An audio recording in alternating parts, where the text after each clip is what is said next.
ठीक आहे. तर हे फरक आहे जनाब उद्धव ठाकरेमध्ये. ठीक आहे, ठीक आहे. रवी राणा यांनी शिंदे ठाकरे एकत्र येतील असं भाकीत केलंय, तर आम्ही गद्दारांबरोबर जाणार नाही असं राऊत म्हणतात. तुम्हाला काय वाटतंय?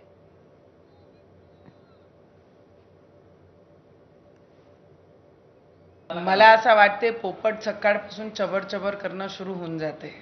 ते पोपटावर मला काहीच बोलायचं नाहीये. आणि रवीजींनी जेही काही म्हटलं आहे तर रवीजींना काहीतरी माहिती असेल म्हणूनच रवीजी बोलले आहे.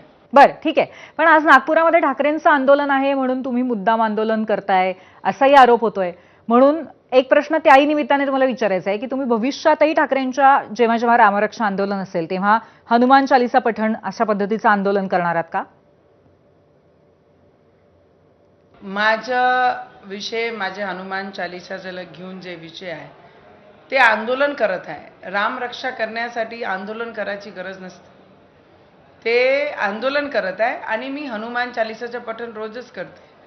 तर मला वाटते हे जे हनुमान चालिसाचं पठण करत आहे मी ते आदरणीय जनाब उद्धव ठाकरेजींनाही विनंती करत आहे की नागपूरपासनं अमरावती फक्त 150 किलोमीटर आहे. घ्या, आपण बसू, तुमचं स्वागत करू. कारण की आमची विदर्भाची महाराष्ट्री संस्कृत आमच्या सोबत आहे. तुमचं स्वागत करू, आदर करू आणि बसून आपण सगळे सोबत हनुमान चालिसाचं पठण करू. हनुमान गडीवर या अमरावतीमध्ये. पण तुम्ही असं म्हणालात की उशिरा का होईना उद्धवजींना राम आठवला.